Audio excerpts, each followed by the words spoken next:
guys. Sorry, I'm just running ragged. Oop. Oh.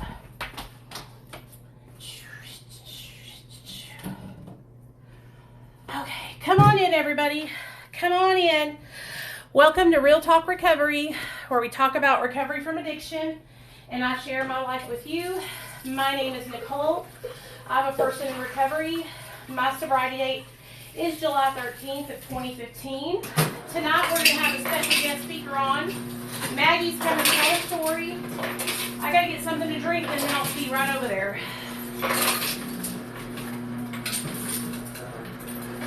All right.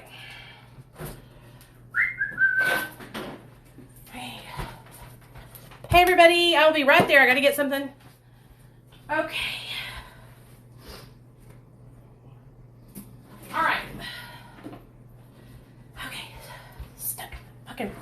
These damn flies are gonna be the death of me, y'all. Okay. Sorry guys. Hold on, Mag. I'm about to bring you on. Let me get myself situated because I'm all. I'm literally sweating, y'all. Hold on.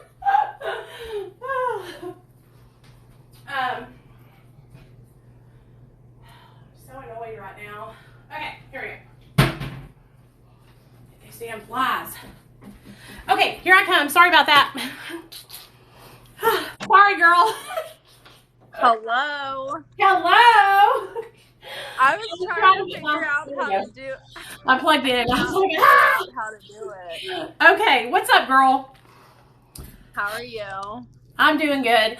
I was on the other line with my boss, and you know how it is. Anyway, I'm super excited to have you on tonight. I really look up to you. I love your content. I've been following you since I came to TikTok last year, I think it was.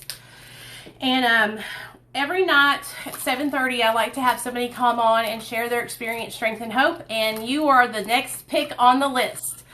Somebody tagged me in your video, and they were like, can you have Maggie come on and share her story? And that's why I messaged you. I was like, okay, bitch, you've been chosen. I was wondering what you were talking about. You said you've been chosen. I was like, what interview? What are you talking about? People send me they send me recommendations of whose story they want to hear next. And so that was okay. You. So what I'd like you to do, I'm sure you've been to an AA or NA meeting, right? Mm-hmm. Will you share with us what it was like before your addiction, what it was like during, and what your life is like now? Yeah, definitely. I just start now. Yep. You go ahead, take over. If I have any questions, I'll kind of just butt in and ask. Okay, sounds good. So before I was using, I actually had a really good childhood. Like, my parents they both worked for the government.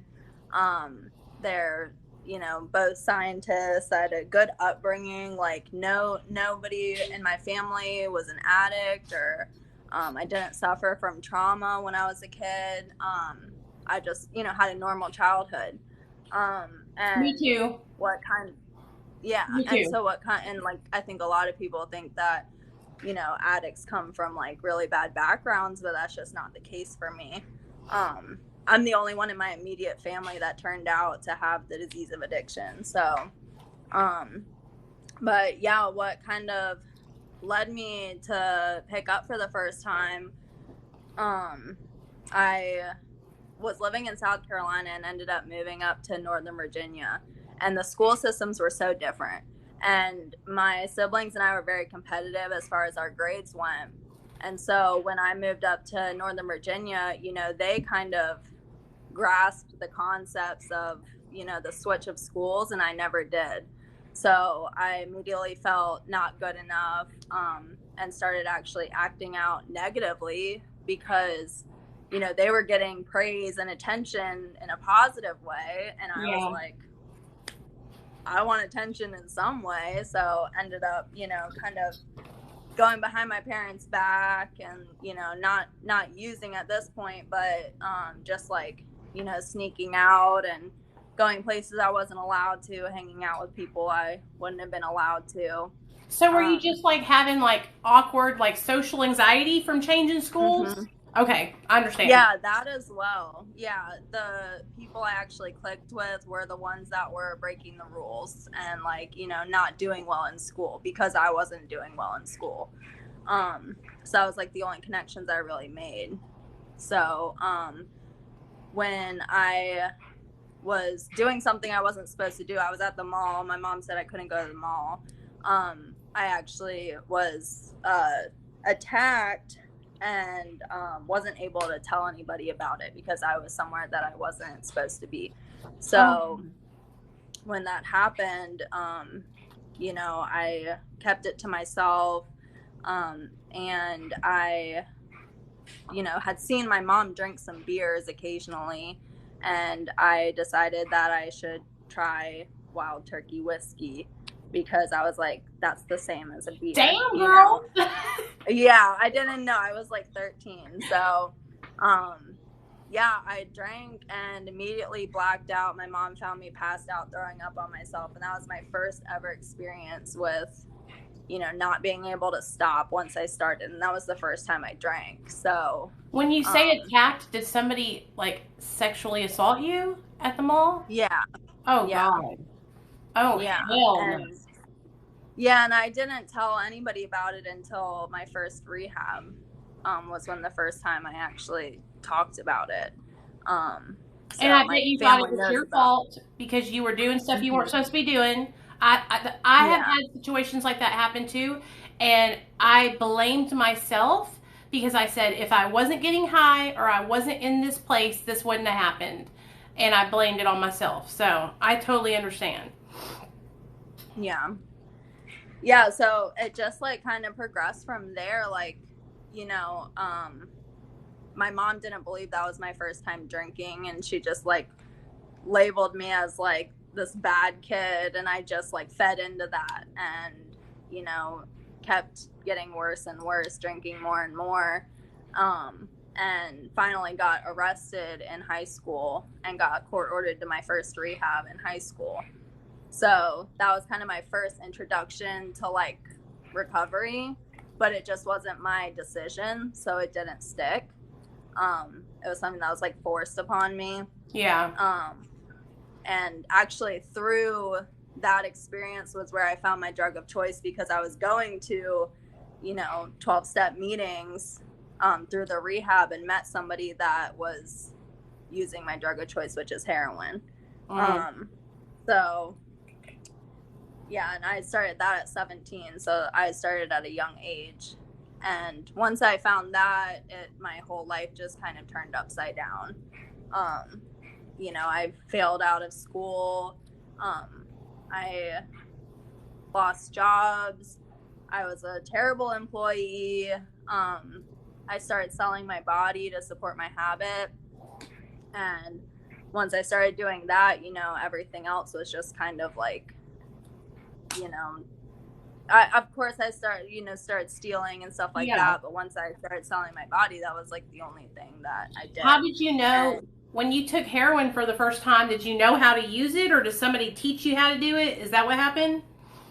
Yeah, no, definitely somebody taught me. Actually, I was terrified of needles. And the first time I did it, my friend actually like held me down because I was so scared to do it. I was like, just do it to me. And I you were was like 17. Yeah.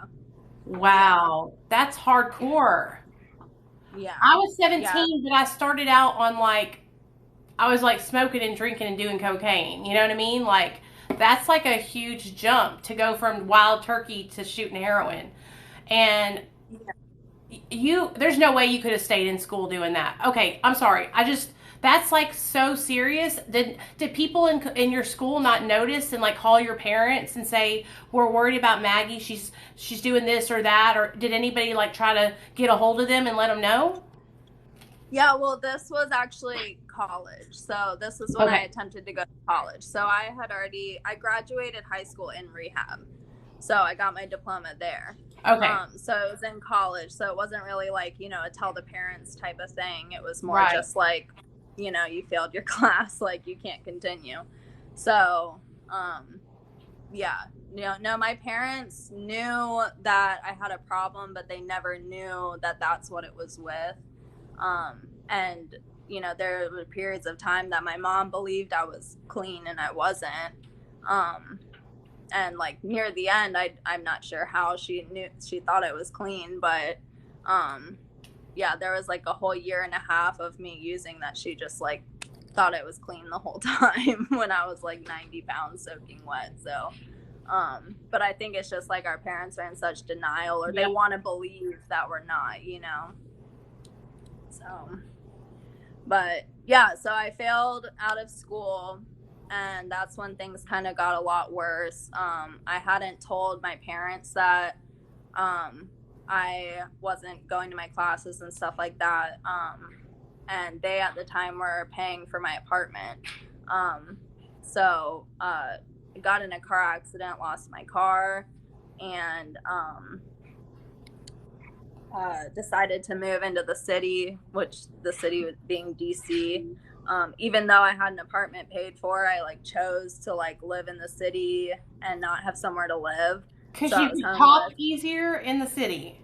Exactly. Yeah. And my apartment was like an hour and a half, but I had no transportation. So I was like, I'll just be homeless, you know? Damn. I mean, I understand, because when you're using, it's like, I mean, being an hour out of the city without transportation, like having to rely on people to come pick you up or go, it would never work. You would be dope sick 24/7. Yeah. Yeah. And DC traffic is horrible. I don't know why I just made that decision, but I did. And that was probably like, I want to say one of the worst decisions, but it kind of led me to a place where I like, you know, was willing to start attempting to get clean. So yeah, I was homeless for a little bit. I had a lot of stuff happen when I was homeless, and kind of like the last straw of what happened was I had my friend. Something bad happened, and I decided to try and get clean.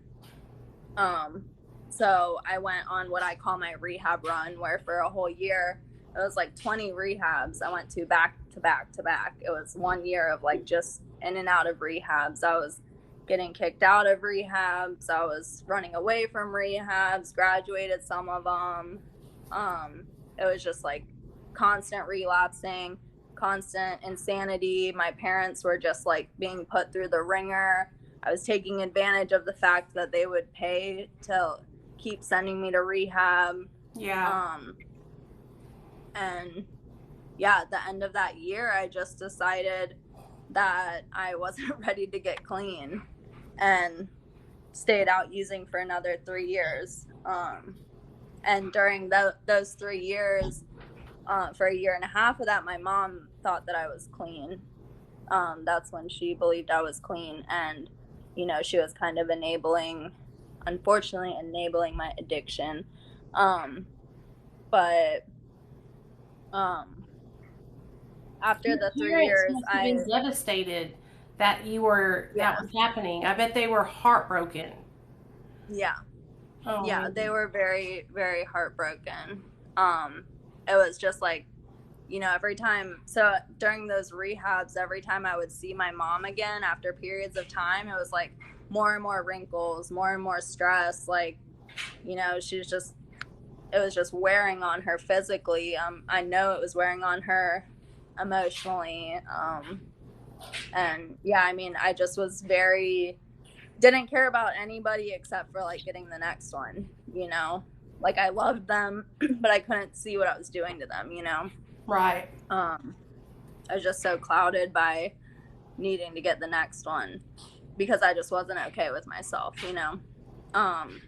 So yeah, after those 3 years, I decided to check into detox, but I couldn't afford it. So I wanted to go to a state funded one where you have to call like every day for 2 months to get accepted because it's free. So, and I did that. I called every day for 2 months because I was so desperate to get clean. And when I got there, I only lasted about 8 hours before I left.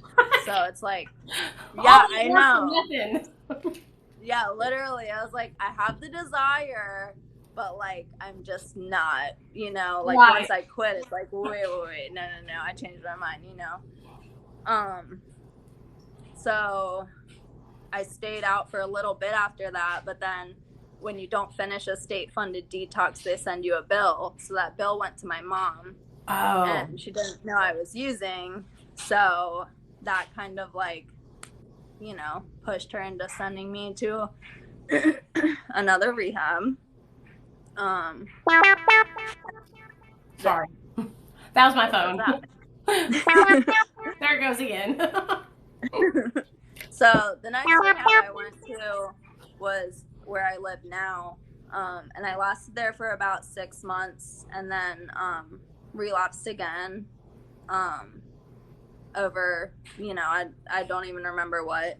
But I relapsed again and decided to go back up to DC and live out of motels. And during that time, my parents would come to the motel once a week and pick me up, take me to dinner, drop me back off at the motel. Like, they would beg me to get clean. And my body just started like deteriorating. Like, I got to a point where like my foot wasn't working. Like, it had fallen asleep for like 2 months. Yep. And I just would look in the mirror and not recognize myself, picked all up. You know, I had an abscess, my hands were swollen, everything was swollen.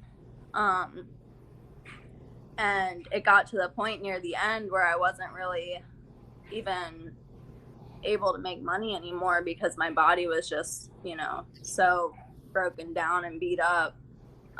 So I called my mom and asked if I could detox on her couch. And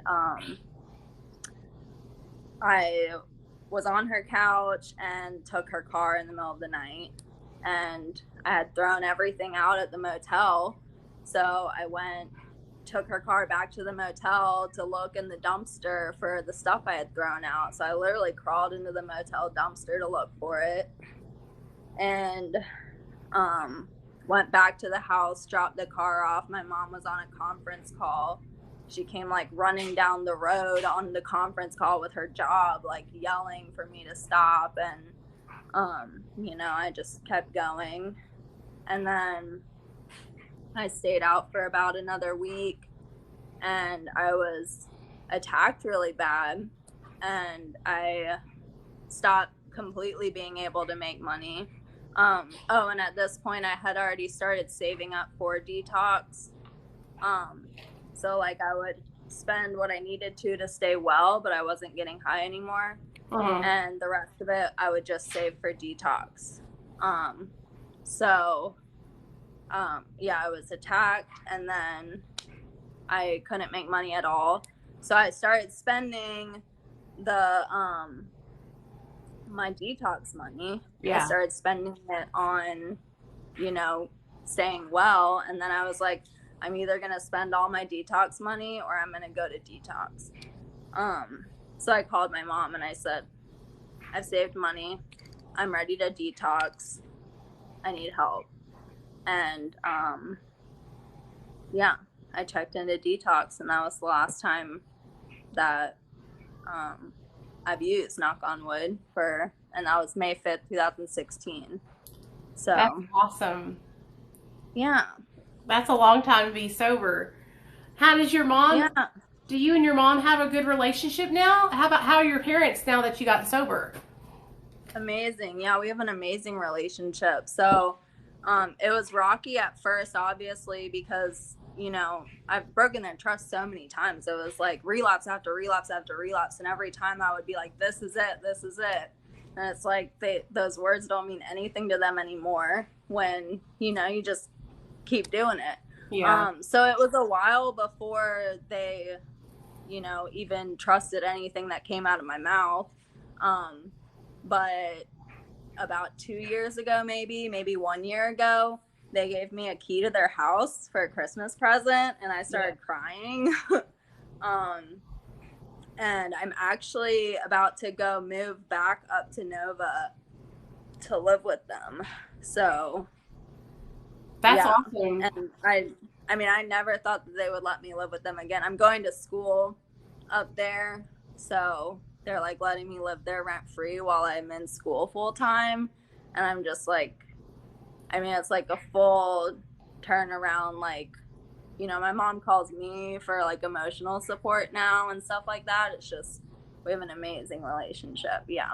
A lot of people ask me like, "Oh, Nicole, how long did it take for your parents to trust you, and did you have do anything like particular?" And the only thing I had to do was like stay clean. That's all my parents wanted me to do. Like I didn't have to, Mm-hmm. like I mean, of course I wanted to apologize all over myself, but like even my apologies didn't mean anything. You know what I mean? Like I had to show them that I was going to stay sober. Did you have any friends that you like it was hard for you to leave behind in that life, or had you let go of all those people already? No, I definitely had, well, a lot of them were dead, but I had one friend that, um, I mean, we started everything together, very bad for each other. She's actually on TikTok, so she might be watching. I don't know. But yeah, it was definitely hard to distance myself from her, but we were very bad for each other.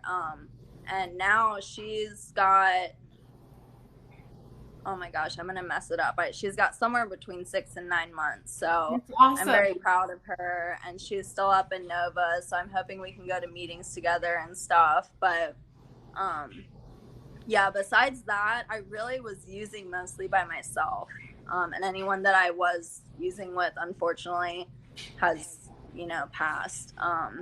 So, but yeah, near the end, I was completely isolated. So, What was the hardest part about getting sober for you? Like, was it the withdrawal? Was it the lifestyle? What was it that you kind of like struggled with disconnecting from the most?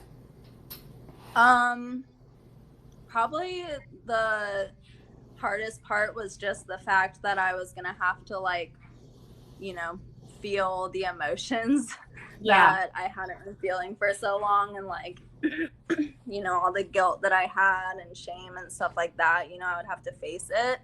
Um, but probably the hardest part in the very beginning was definitely the withdrawals, because I was given the implant, which is a blocker. It's like the Uh-huh. Vivitrol shot.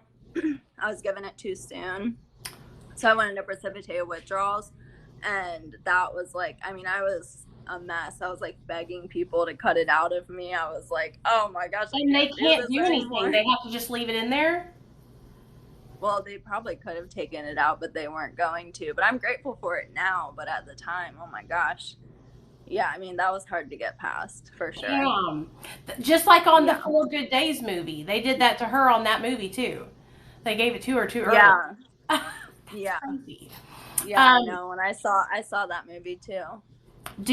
are you like a 12-step person or like religious? How did you get sober? Like what helps you stay sober every day? 12 step. I mean, I think there's a bunch of different pathways, but the one that I was introduced to this past time was the 12 steps, and that's helped me. I try not to talk about that too much just because of like the traditions, but Mhm. I definitely have, I don't know where I would be without having a program that has helped me to work on myself. Um, but yeah. Yeah. Tell us the outline that you, when you got out of treatment, what did you do? Because they tell you like those first, I say 90 days after treatment, when you're stepping out into the free world again, are crucial because you're building your habits for the future at that time. So, what was the thing you did when you got out of treatment to keep you on the straight and narrow? Yeah, I went to a recovery house. So I was surrounded by other people in recovery, or trying to, stay clean.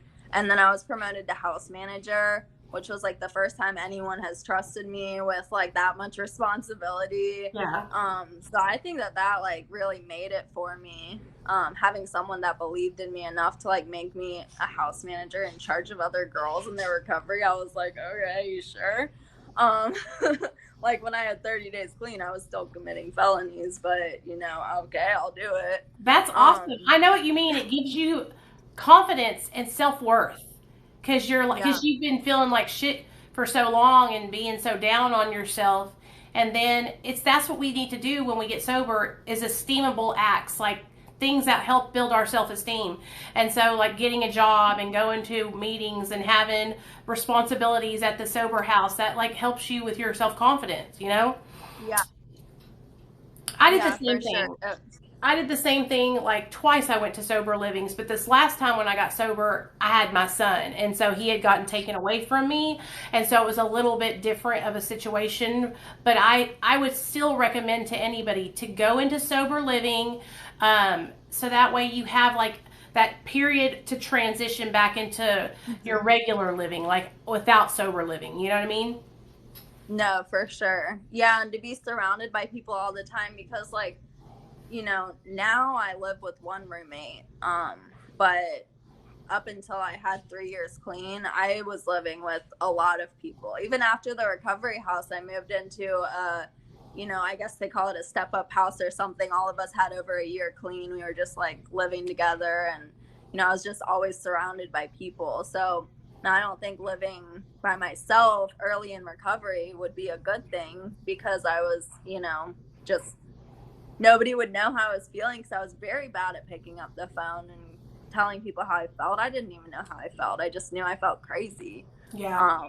So like being around other people going through the same thing was like what I needed. Did you do any kind of like therapy or like like counseling or anything like that, or just going to the program and being in the sober living? Um, yeah, just the program and sober living. I have been recommended to go to a therapist for a while now, but I haven't like, made that push. But um, I've been to like trauma hospitals and stuff like that. I'm thinking about going to a therapist that specializes in trauma to kind of work through some things that I haven't really got to work through the 12 steps. Because most everything I can work through, with the 12 steps, but the trauma is the one thing that I need to go to a trauma therapist. I would definitely recommend other people too. Yeah, I know a lot of girls that when they were in their addiction that were working, to make money, like it's hard. Did you find that whenever you got sober that that was something that you kind of still wanted to fall back on to make fast money, or you like fuck that shit, I'm walking away from that life? No, yeah, my first job was a dishwasher. I made $7.25 an hour. I was like, go from like $300 an hour to seven Yeah. twenty five. I was like, but no, the last time when I had 6 months clean, I did try, and it didn't. I wasn't able to do that sober. So yeah, with this time around, I just knew that like, as long as my bills were paid, I was good. Because there's this whole like new wave recovery of girls that are sober now or in early recovery that have only OF accounts, Hmm. and they're and girls come to me and they ask me like, do you think I should do this, or is this a good idea for me to do? And I tell them like, no, I don't think it's a good idea for you to do. And I was brought up that way, old school, because I used to have a sponsor, like she worked the track, like she would go to the truck stops. And so when she got sober, she told me that it would be like her sponsor would make her count it as a relapse when she would go out to the track and relapse in her old behavior, selling herself. And so like Yeah. I worry because there's like this whole new wave of the way people are and the way girls are, especially here on TikTok. I never realized it so much, like that sex work was so like praised until I came to TikTok and I see all these girls like talking about it and being proud of it. And the way I was taught was it wasn't something for me to be proud of. You know what I mean? I guess it's because it was attached to things that were shameful, like me doing that to get drugs. And so I was just wondering, like, do you ever find yourself thinking, oh, I could go back to that life? And does it ever seem tempting, or is it like, no, because you just had so many bad experiences? Yeah, I had a lot of bad experiences. It was 5 years, and I personally just, for me personally, my story, I couldn't do it. I can't do it and feel like I'm living clean. Right. Um also I feel like, you know, even though a lot of times when I first got clean, I would always say like, no, it didn't affect me. Like, no, it didn't affect me. Like, I know it affected me because it like degraded me and, you know, made Sorry. it made me feel like, you know, I was nothing more than just an object, you know? Yeah. So I don't disagree with like, you know, people doing it, but I would never tell, you know, a sponsee or somebody that I think that that's a good idea, because I just know like, you know, it's hard to see how it affects you when you're doing it, but dealing with the feelings behind it later, you know, there are feelings behind it. And I think that, you know, not everyone has the same experience, but I do think there's a lot of trauma that comes behind it. Yeah. Or can come behind it. So I totally agree. Well, okay, I always ask everybody this at the end of their interview. I always ask them to, if you could say one thing to someone that's in the audience that's watching right now that is struggling in their addiction, what would it be? that you're not a lost cause, no matter how much you feel like one. If you've recently relapsed or if you've been out for a while, everyone starts with day one. You know, everyone that's been clean for years started out with their first day, and we wouldn't still be clean if it wasn't worth it. And if nobody's told you they believe in you, I believe in you. And you're loved and you deserve recovery. I agree. I really appreciate you coming on. We had Rochelle on last night, and she had just recently relapsed and was sharing about, you know, falling off and getting back on track. And a lot of people bust my balls because I gave her a chance to share her story after coming off a relapse. And, you know, just because I feel like just because somebody has a fall doesn't mean that their experience isn't valid and they can't share what they went through. And so what I'm trying to say is your story kind of like we went through that and then we come here, and I feel like it's kind of like a good chaser to what she shared yesterday, because this shows both ends of the coin. Like, you have been doing your recovery for what, 6 years, 5 years? 5, yeah. Okay, 5 years. You went and you got into sober living. You got into a program. You're working. Your family and your relationships are healed. I mean, you're moving back in with your family. You're going to college. You're super smart. Like, I know you're super smart because you're always talking about it on your videos about college stuff. And your parents are scientists, so I mean, you got to be smart, you know. And so I feel like it's just like it's a good uplifting story to show people that, you know, you can go from being here to there. So I really appreciate you for coming on and being willing to share with my audience. And if you don't mind, I am going to upload this video on YouTube. Is that okay? Yeah, of course. Yeah. All right, girl. Thank you so much. And everybody, all my people, go and follow Maggie. If you don't already, go follow her, because that's what you need to do. Thanks, love. Thank you, girl. I'll see you later. Okay. Bye. Okay, you guys. How did she do? That was very, very good. Very, very good. What a great story to kind of follow up yesterday's story with Rochelle. Like I said, I really appreciate Maggie for coming on and sharing her experience, strength, and hope. It's inspiring to hear other women share about going through trauma and being able to come out on the other side of things and have their families back intact. I know when I remember the first day my parents showed me that they were trusting me. They gave me money for Christmas instead of a gift card. And I mean, I cried my eyes out. It meant so much to me that they gave me cash, you know? And so I just want you guys to know, like, I really, really love having people on to share their stories. If you have a TikTok account and you can go live, message me and you can come tell your story. But you got to have 1,000 followers because I can't go live with you if you don't. What I'm going to do is I'm going to download this video real fast and throw it up on YouTube. So give me about 3 to 5 minutes and I'll be back on and we'll talk about the live. And then I also want to discuss some stuff because I've been getting some negative comments on my videos about last night and I want to talk to you guys about it. So give me about 2 to 5 minutes and I'll be right back.